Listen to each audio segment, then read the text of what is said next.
अब उन देवताओं को जब ये देवता पद प्राप्त करने की या स्वर्ग जाने की जो साधना करके चले गए, उसी साधना को ये अंतिम मान रहे थे, श्रेष्ठ मान रहे थे।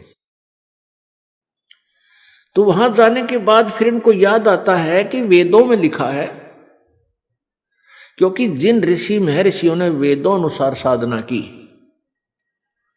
और वो कहां गए, ब्रह्मलोक में। ब्रह्म की पूजा करने वाले ब्रह्मलोक में जाते हैं।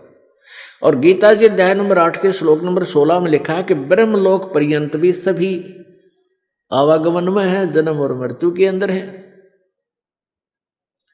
तो इनको वहां पता चलता है अभी हमने वेदों अनुसार साधना की और हम यहां आगे चलो स्वर्ग प्राप्त हुआ, महास्वर्ग मिल गया, लेकिन यहां भी मृत्यु होगी, हम फिर जाएंगे इसे छोड़कर। तो वहां क्या इनकी आपस में कैसी चर्चाएं चलती हैं इन देवताओं की। कहते अभी हमने कोई पूर्ण संत नहीं मिला, हमारे को पूर्ण संत नहीं मिला, इस कारण से हम यहां तक की साधना की। तो वह आपस में चर्चा करते हैं भाई पूर्ण संत और कौन होता है, कैसा होता है। फिर वहां परमात्मा पूर्ण ब्रह्म इनकी आत्मा को झंझोड़ते हैं, इनको याद दिलाते हैं कि तुम पढ़ा करते थे यजुर्वेद अध्याय नंबर 40 के और श्लोक नंबर 10 से लेकर 13 तक। उसमें लिखा है कि वेद ज्ञान देने वाला जो प्रभु है वो कहता है कि वो परमात्मा की, पूर्ण परमात्मा के विषय में यथार्थ जानकारी, वो जन्म लेता है या नहीं लेता है, वो साकार है या निराकार है, उसके विषय में जो जानकारी है वो किसी तत्वदर्शी संतों से पूछो। सुनो, तो वो तत्वदर्शी संत का ज्ञान उन वेदों से भिन्न है, इससे सिद्ध है। तो फिर ये वहां चर्चा करते हैं भाई कैसे मनुष्य जीवन मिल गया, अब के जब मनुष्य जीवन परमात्मा दे देगा। कहते हैं हम पूर्ण संत की तलाश करेंगे जो वेदों से भी आगे का ज्ञान जानता हो।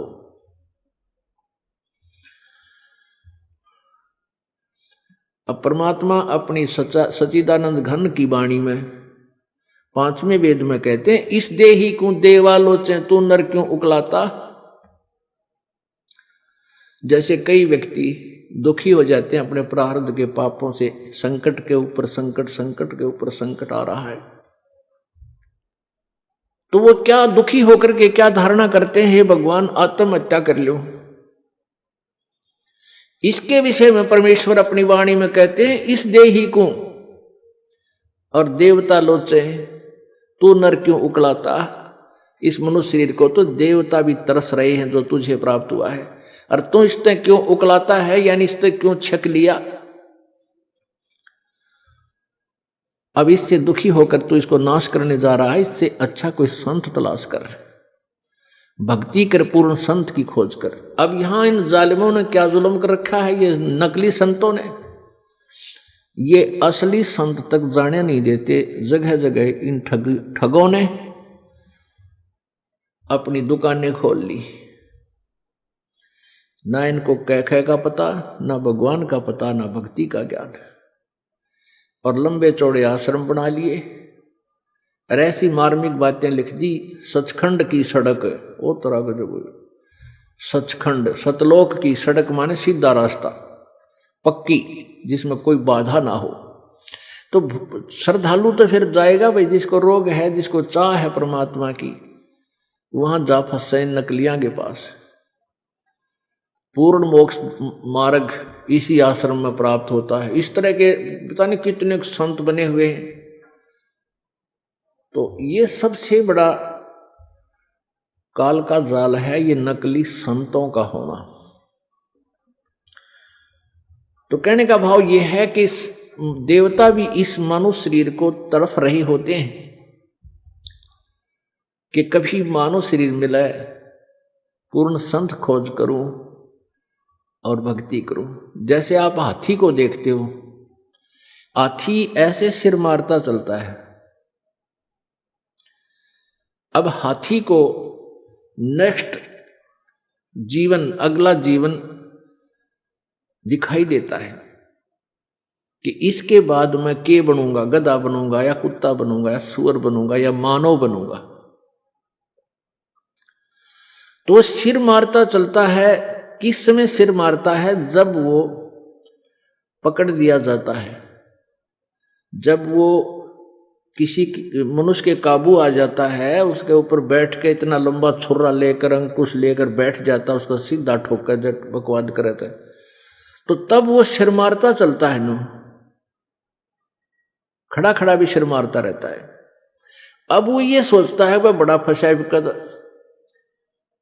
बहुत फंसा मैं, और जय इब का मनुष्य शरीर मिल गया तो पूर्ण संत की, पूर्ण परमात्मा की भक्ति करूंगा। पूर्ण संत की खोज करके और सही भक्ति करके अपना पीछा छुड़वाऊंगा। अब परमात्मा यहां क्या बताना चाहते हैं कि जो कुंजर सिर धुनत है, अगला जन्म सुझंत, इब कहेल नर करत सेव पूरे संत। हाथी मन में सोच रहा होता है कि यदि अब की बार मनुष्य जीवन मुझे मिल गया तो पूरे संत की खोज करूंगा। अब परमात्मा फिर उसके ऊपर एक और कहते हैं कि हाथी अर्थात ये आत्मा मन के संयोग से इतनी ढीठ होगी।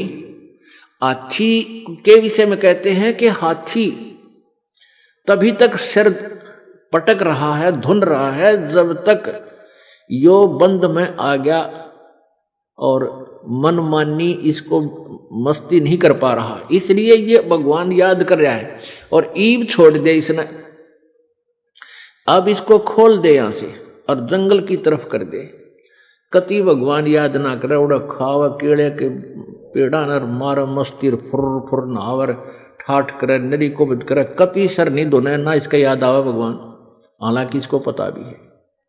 तो इसलिए परमात्मा कहते हैं भाई इस परमात्मा के तत्व ज्ञान के बिना ये प्राणी ना तो भक्ति कर सकता और ना ही अपने इस मानव जीवन को ठीक ढंग से जी सकता।